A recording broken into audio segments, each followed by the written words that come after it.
Outback truckers. I just got a bad feeling about today. Water drillers Danielle and Anthony Yeah, I'm stuck. are in bog hell. Told you, it's already started.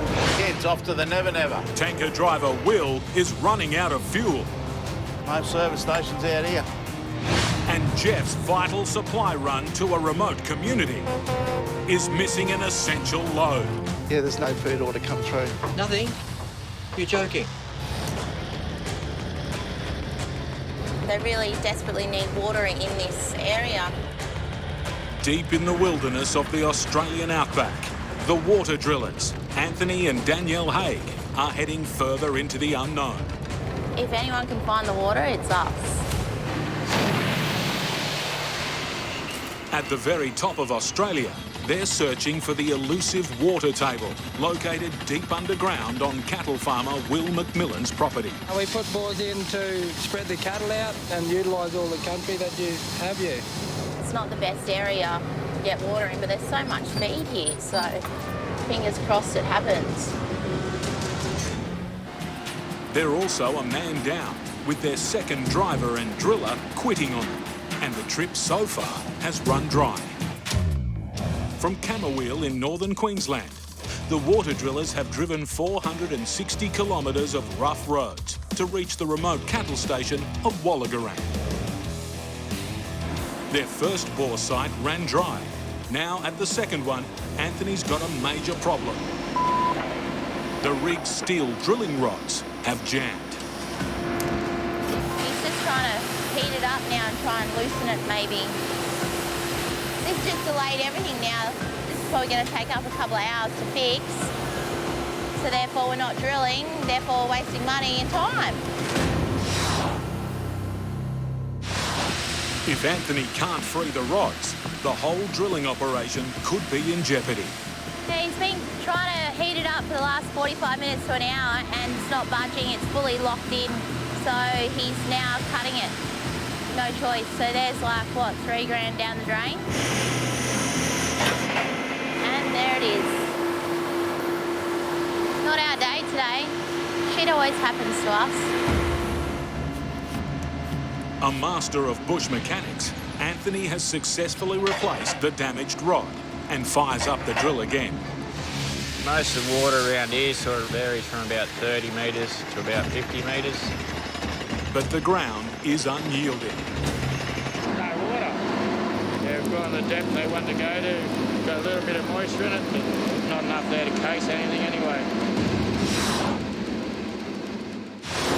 So 60 metres down and there's no water. So this is as far as the station wants to go down, so that's as far as we drill. So we just clean these rods out and pull him out and hug up and see what he wants to do. The water drillers have one last bore site to hit the jackpot. Fail, and it's an expensive effort, all for nothing. Pretty dry out here. It's always a sad day when we don't hit water.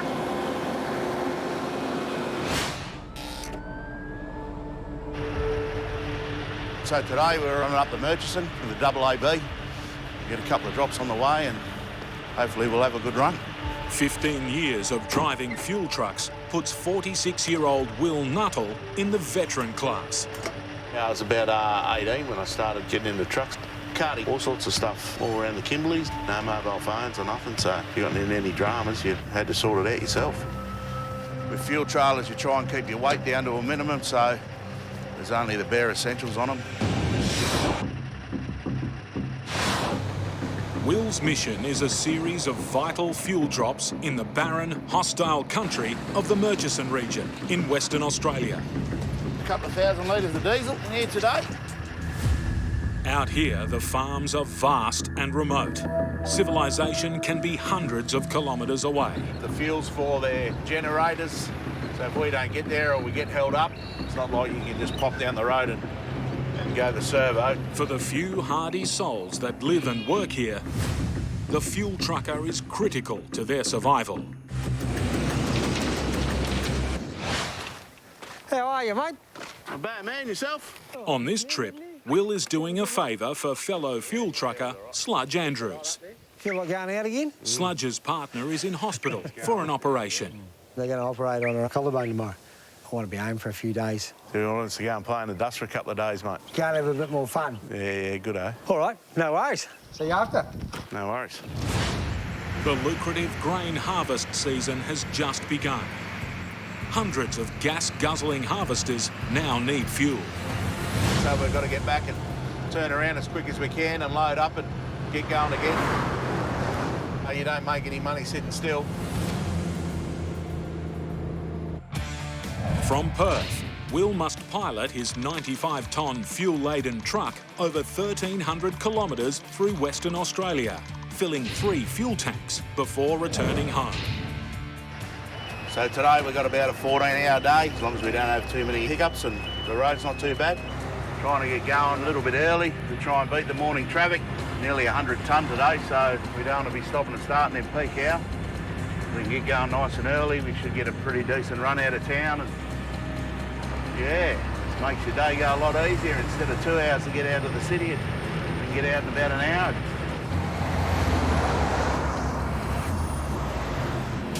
We've had a good run out. We've beat the traffic. Good way to start the Monday morning. We got 2.8 metres, thank you, mate. Yeah, righto, mate, cheers.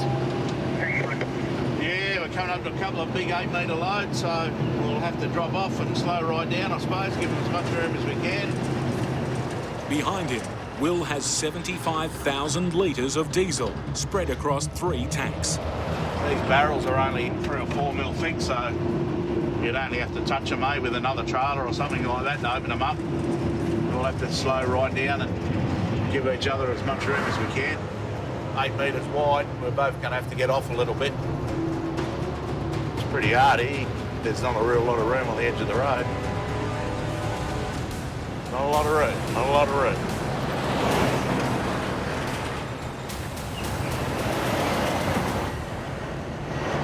Yeah, that was 2 out of the way. Hopefully we don't meet too many more of them today and we can keep rolling. Yeah, it's off to the never never. We're a long way here from anywhere. No phone range or no nothing for the next couple of days.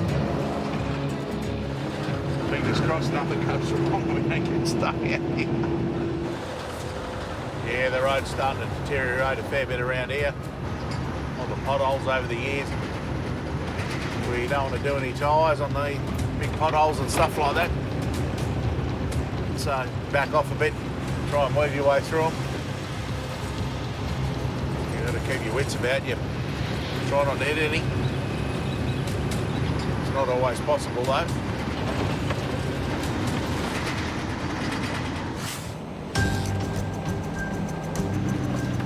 Oh, you mongrel. 3,600 kilometres to the north, in Australia's top end, another seasoned trucker, Jeff Fullwood, is taking on one of the most notorious roads in the country. Doing this run, I've had everything from broken axles, broken springs, rub-through airlines, lots of wiring problems, lots of tyre trouble, so anything and everything. You never know.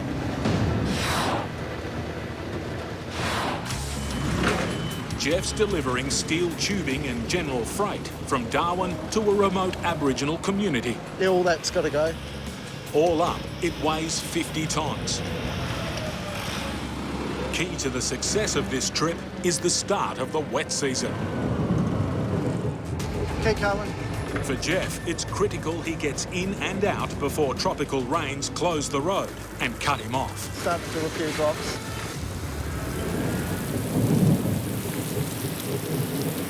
Time for a break, everybody.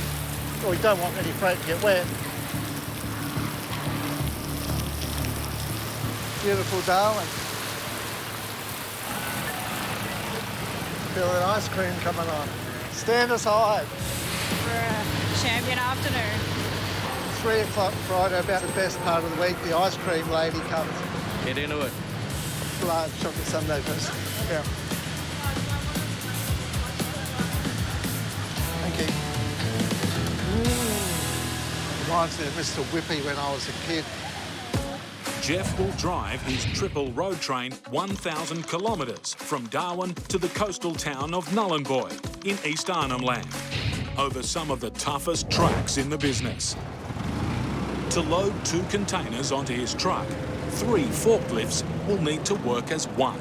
Big one on one side and, and a couple on the other 2 on the other side, yep. Right, we'll have a crack. Yep, too easy. Jeff must align his trailer exactly.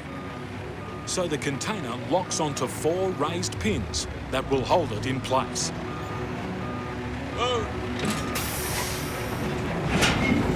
That's right. That's one down, one to go. This is not going to be easy, I can tell you. He's reversing blind because the first container is blocking his vision.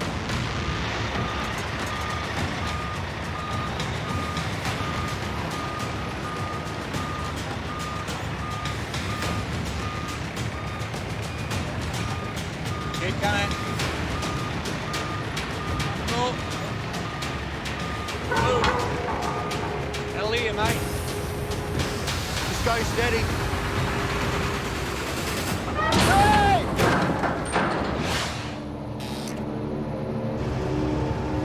Not a lot of bitumen left now. Down to about 10 k's an hour. Ran all the shit out of everything. In Western Australia, it's slow going for fuel trucker Will Nuttall. He's got 2 days to complete several Outback fuel drops, then return to Perth to load up for a repeat of the same journey. Make it a bit hard going. So we definitely don't want to break any gear. It starts to get a bit expensive out here. You're a long way from anywhere. Holding us up a bit longer. We're running late as it is. We've got to get home. We've got a couple more loads to do. Farmers chasing their fuel, so we've got to hurry up. We can't afford to slow down too much.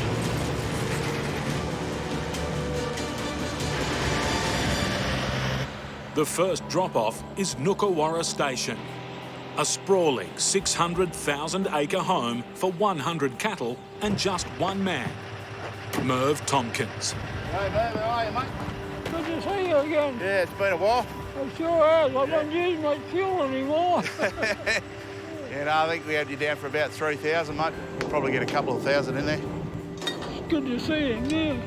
It used to be every month, but now it's once every 18 months or 2 years. He's all out here by himself, and he does a pretty good job out here. It's always a nice place to stop and deliver. Everything's always nice and clean and tidy. 2,800 here all up, so... All right, mate, that should keep you out of strife for a while. We'll see you next time, mate. No worries at all. Yeah, he's a nice old fella, old Merv. Off to the next one. We've still got to get to the road crew up here to keep them going, so we want to get there before nightfall and unload their fuel so they can keep going tomorrow morning. He might have 3 tanks of fuel on the back, but Will's own truck is fast running out of diesel. We're nearly out, so we've got to stop up the road here and top up the runner tanks on the truck, otherwise we won't get too far. You don't want a fuel truck to be running out of fuel. Over 80 kilometres from the nearest service station, Will needs to top up from his own tanks. We're just looking for a decent area to turn around, a half loop, so our fuel hose will reach the truck. The edges of the road, they look pretty hard, but you don't want to go too far off. It's end of the day, it's all sandy, and if we get too far off and we start spinning in the dirt, that's where we're stuck.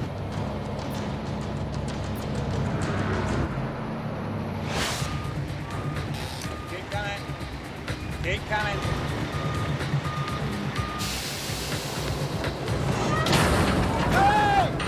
In Darwin, Jeff Fullwood's last container has missed the pins that hold it in place. Yeah, just lift it up and I'll go forward again and try and get straight them out.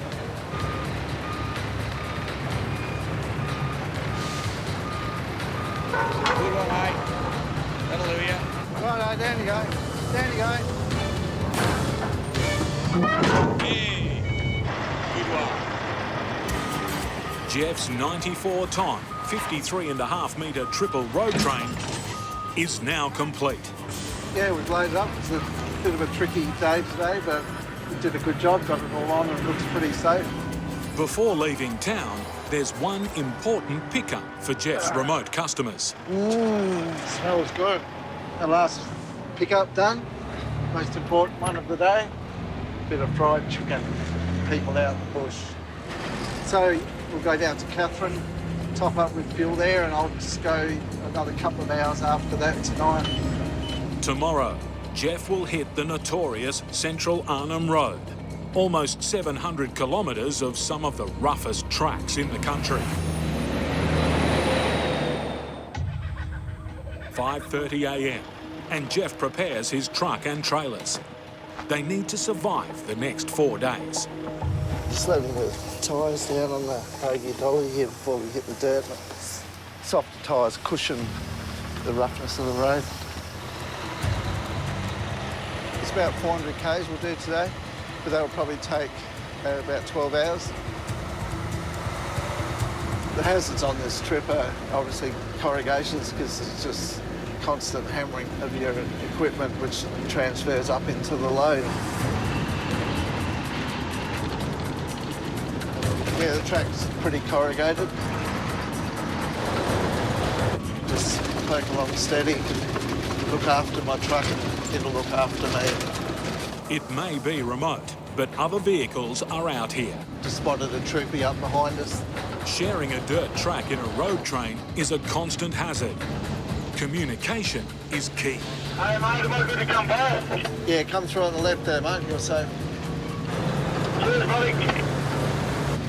Yeah, I'm going to pull over a little bit so this bloke can go through on the left-hand side. Have a good trip. Yeah, you too, mate. Another happy customer. When I'm driving a car, I don't like passing triples, but I think it's pretty daunting for most people, because they just don't realise how long these things are, 53.5 metres. And it takes a fair while to get past them at times. Just stop up the end, do a tyre check.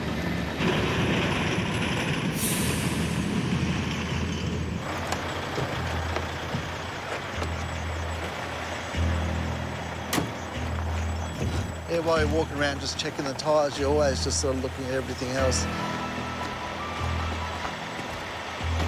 Bloody annoying. Bolts have come loose. Yeah, I've actually lost one from over there. In this region, the bull bar is an essential part of the truck. Yeah, there are a few buffalo around. Wild water buffalo can weigh in at over a tonne.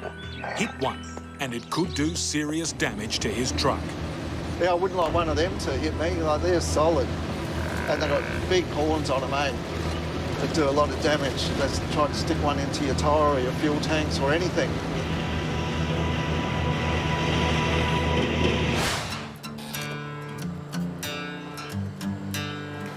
We are packing for a long day on the road. Apparently it's going to take us 4 hours or more to get to this next hole, so got to make sure everyone's got enough water, food, bottles, nappies. The water drillers are packing up camp and kids to make their way to their third and final hole. So far, their 7-day quest for water has run dry. So the next site's probably another 12k back to the station, then probably 15k the other side of the station. Yeah, it's a bit rocky, a bit rough. It's more than rough. This area is so remote that much of the track to the bore site doesn't even exist. I just got a bad feeling about today, so, you know, at least we've got the loader here so he can kind of pull us. To get there, loader driver Matty Hiscock will bulldoze the way through. It's just so time-consuming. Like, it's a whole day of driving, not drilling. Both diff locks in, then take it nice and slow. Change them down into creeper. I'm assuming Anthony's through because I've seen all his dust.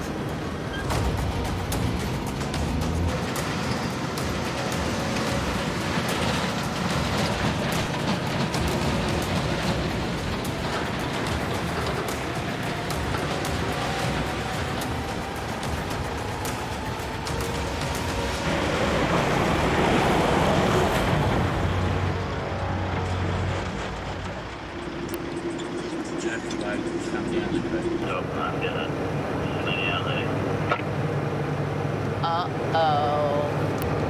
Why, are you stuck? That's what I need this thing for. Stop it. Okay, I'll stop before I get in there then. Well, told you, it's already started. I did have a bad vibe about today. Yeah, Maddie, I'm stuck. You just jump up, mate.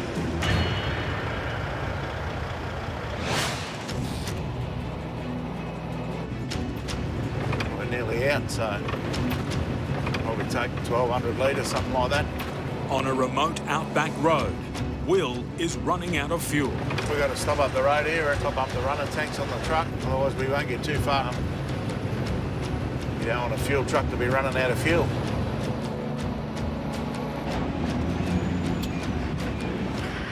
We found somewhere. Swing around and just got to get it chasing a sail so we can fuel up. No full service stations out here. Will's rear tanker is where the pump is located. He transfers 600 litres of fuel from the tanker into his truck, enough to get him home. All right, good to go. Back on the road. The next one to go is our road crew. It's not too far up the road, so hopefully we should have daylight while we're still there. This is all sort of station country out here, so there's a lot of cattle around, and they'll keep an eye on around this time of the day. All the cattle are going back to their water holes and moving around a fair bit. There's grids, but there's no fences or anything like that, so we're really just driving straight through their paddock. So we'll just keep an eye out for them and make sure we don't run into any. And some, like this bull, are in no hurry at all to give way.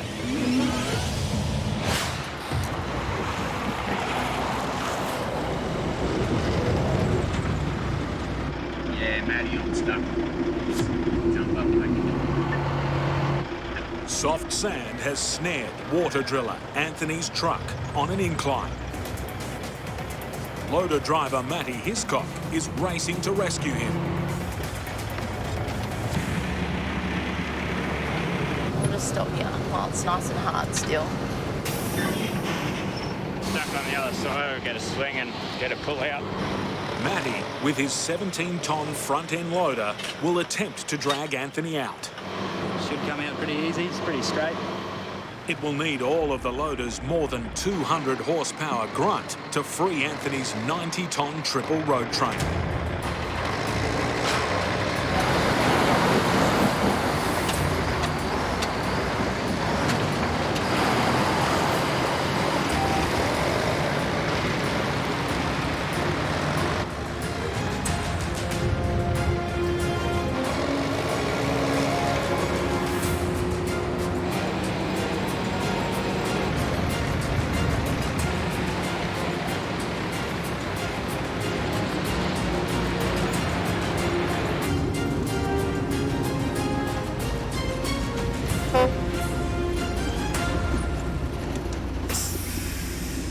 Righto, my turn. Go team female! Righto, let's not get too cocky. Danielle only gained her road train licence 3 years ago. In her 70-tonne rig, she must now attempt the same hill that defeated Anthony.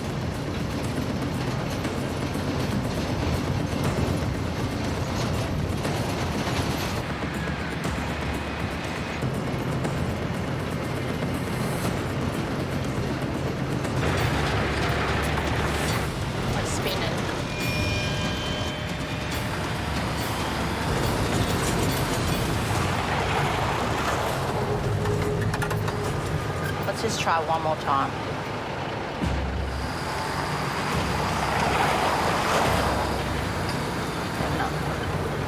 See? Yeah, now we're stuck.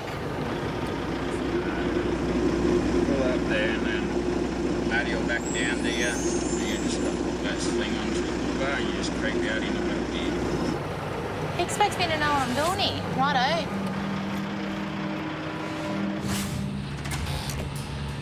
on a wild outback track in northeast Arnhem Land.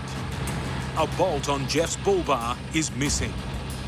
If the bull bar shakes loose, he could be in big trouble. Yeah, there are a few buffalo around here at times, and you got to keep on your toes. Yeah, I wouldn't like one of them to hit me. Like, they're solid, and they've got big horns on them, eh? That do a lot of damage. Let's try to stick one into your tyre or your fuel tanks or anything. We're not far off halfway. We've been travelling for about 4.5 hours today, and we've done about 150 k's, so yeah, we're looking pretty good. Jeff's first drop-off of steel tubing is to the Aboriginal community of Marpuru, which has just 65 inhabitants. It's so inaccessible, Jeff's truck can't get to them. Instead, they must come to him, roadside, accompanied by the local school teacher. John Greatrix, he spent 25 years out working in that community, talks their dialect just beautifully. It's good to see. We can't get there before sundown, and it just makes it a little bit more difficult to unload the stuff in the dark. And it also means that they've got a 3-hour trip back to their community at night time, which there's a lot of buffalo out in that country.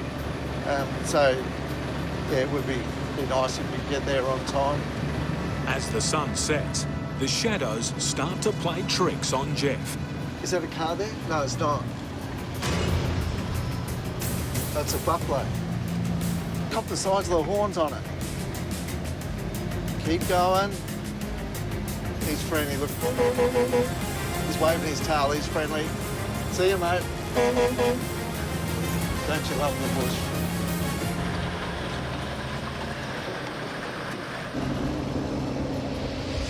We're just coming up to Flat Bottom Creek. That's where we meet the people who come in from Marpuru to pick up a little bit of steel from us. I got a bit of fried chicken for them as well, and they love it, so they'll be hanging out for that.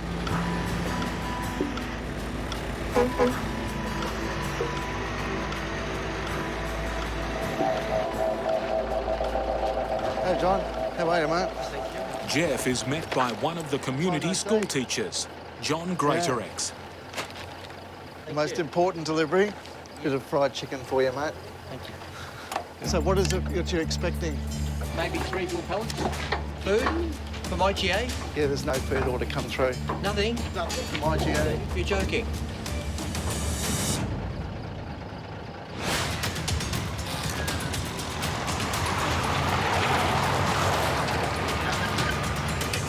You know, we're stuck. The water drillers are in bog hell.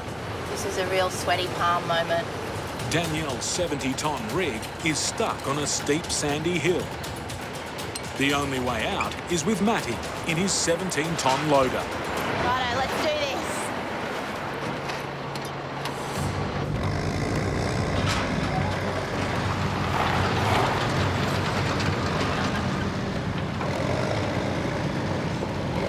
Yeah, there was no way she was getting through on her own because Anthony ripped it all up already.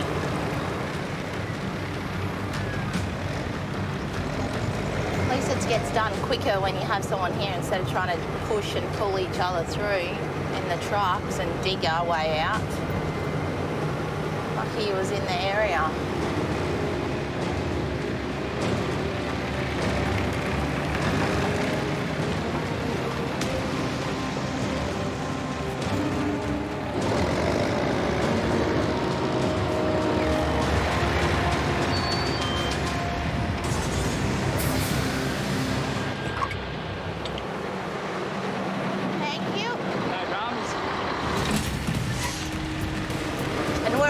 Again.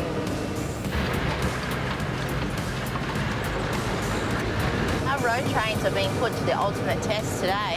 With these hills and this terrain, these are not normal roads that a road train would drive on. It's really sandy, so it's real heaps of bull dust and there's no ground underneath. The hostile terrain is keeping Matty busy.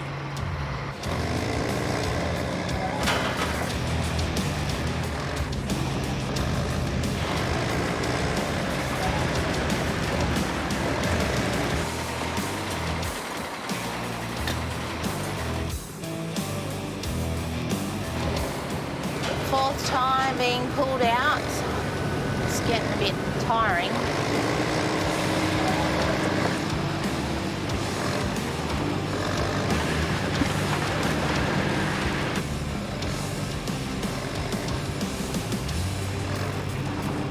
That one was easy.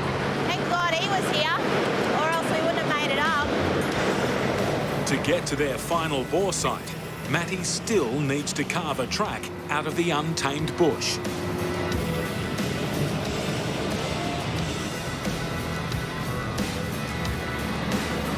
The dust is going the wrong way today. I can't even see where we're going, it's that dusty. Oh. Hopefully we might be here. How good would that be? It's just been like 4 or 5 hours. Hectic. We are finally here. My gosh, what a day. This is the last chance the water drillers have to strike water. It's been 6 days of bone-rattling bush tracks, 2 boreholes and no water. As a last resort, Anthony's seeking extra inspiration from divining rods. Yeah, some people believe in the divining, some people don't. He walked around for an hour or so, so hopefully Anthony's right this time. Anthony's pulling out every trick in the book. For the water drillers, this hole is make or break.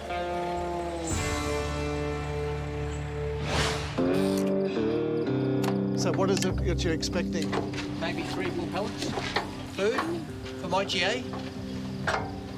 Nothing. There's nothing from IGA. You're joking. No.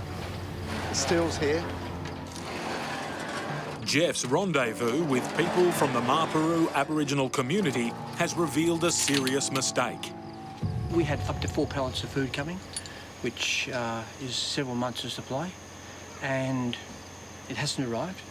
A mix-up with a food order means that essential supplies haven't made it on board. Fortunately, they're not going to be out of tucker and stuff. I feel like I've let them down. I know it's not my fault, but it still shouldn't happen. All right, we'll bring it out next week, but then he's got to come back in again, doesn't he? So, yeah. I don't think I can express just how disappointed I am. Take care, mate. You too. Yeah, see you next week. Yep. See ya.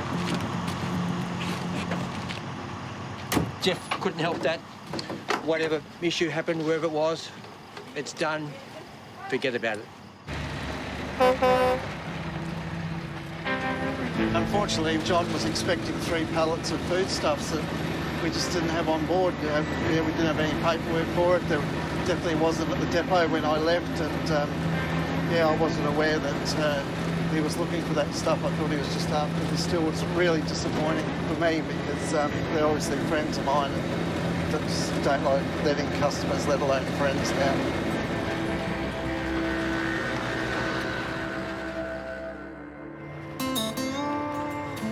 Next morning, Jeff prepares for the 200-kilometre trek to his final destination, Nullarbor.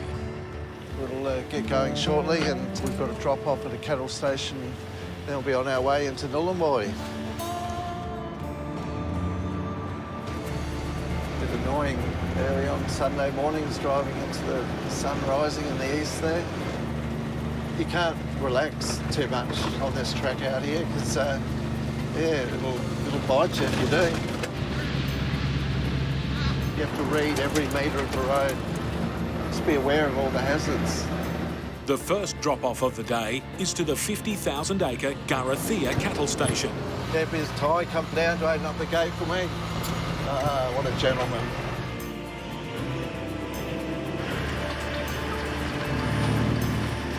The climb up to the homestead is an early morning workout for the 53.5-metre long road train. Come on, old girl.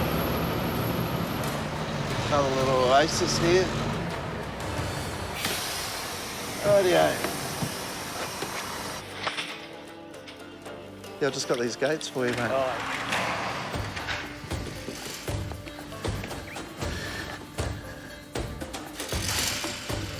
Beautiful, thanks, mate. There's only a little bit of freight for the station here today.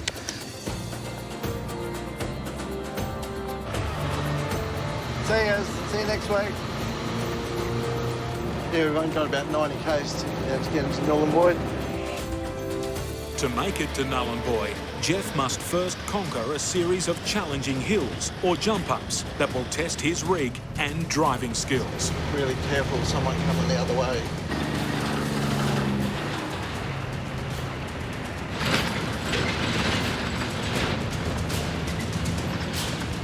Nice. Good driving, Jeffrey. So just coming up to the last of the jump-ups, I like to try and get a bit of a run-up. We just can't do it with these corrugations around. So, no, the road looks pretty good here, so we should be able to get up it all right.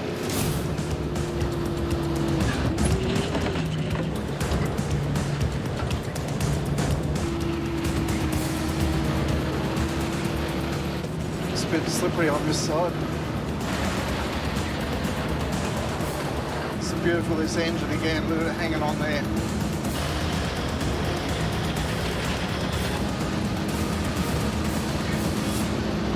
Get some heart pumping a little bit, eh, for an old fella?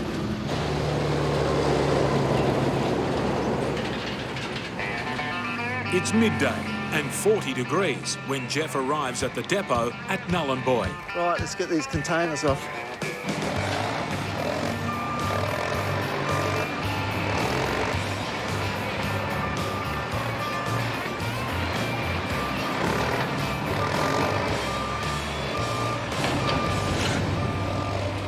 Now that was a bit easier than when we loaded it in Darwin, eh?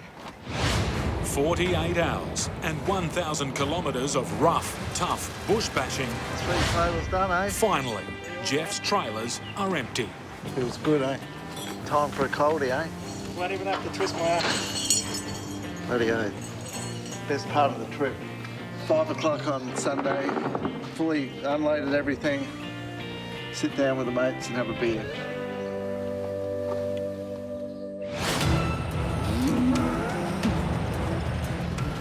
Come on, old mate. Fat little bugger, isn't he? Don't want to hit him, he's a bit bigger than us, wide-wise. As he races to complete his final drop-off in the Murchison region in Western Australia, Will is dodging some Outback jaywalkers. Good horns on a few of them. Do a bit of damage, no doubt.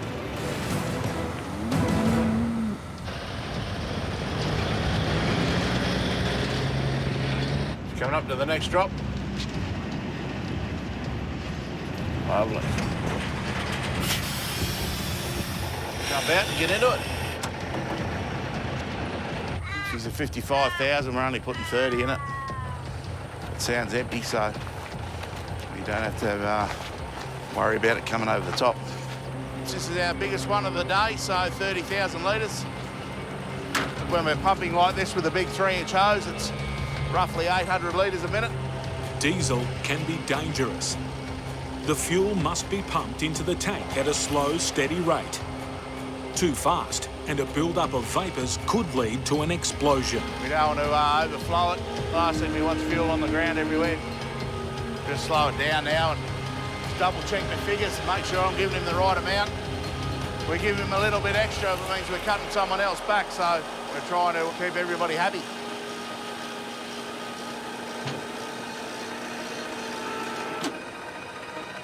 Okay, it's another one done.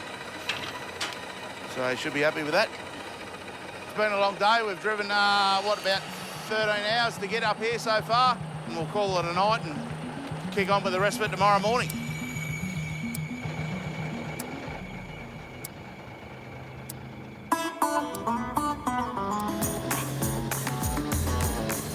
Day 2 today, so we're heading out deeper into the Murchison.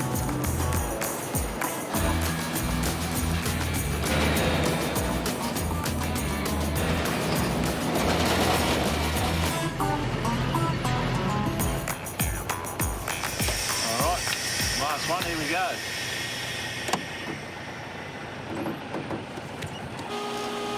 A couple of thousand litres of diesel in here today. All done. All our fuel's gone, all the figures are correct, all happy customers. Will's job is finally done.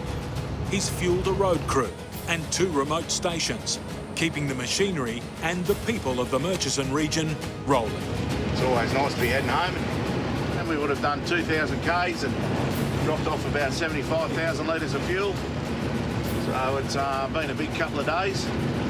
You don't really relax until all the fuel's gone and the job's done.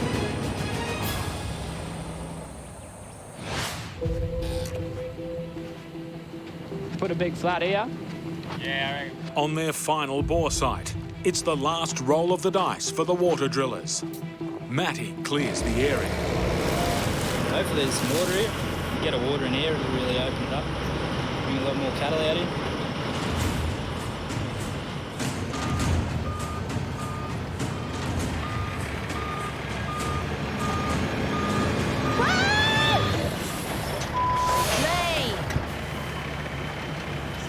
Bloody nicked the trailer again. And he's on a roll this week.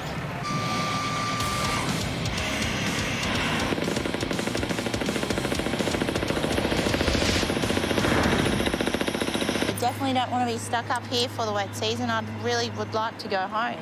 After 9 months on the road, and with the tropical wet season fast approaching, Danielle is restless. Missing my animals, missing my family. Missing my house, just sitting on the couch, having a normal bedroom with no kids in there. For Anthony, the sight of more dust spewing from the drill site is disheartening. It's not good, eh? This is the final evening of their trip. It's now or never to hit water.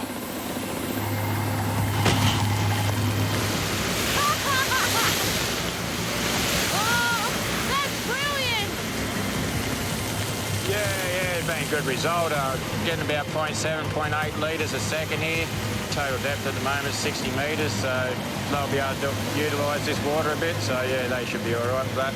He'll cap it, and then they'll come along and put a pump down and put a tank here and a trough, and yeah, now they've opened up this country that they've been trying to get water at for a couple of years now, and we've got some. So wham bam, thank you, ma'am. It's water.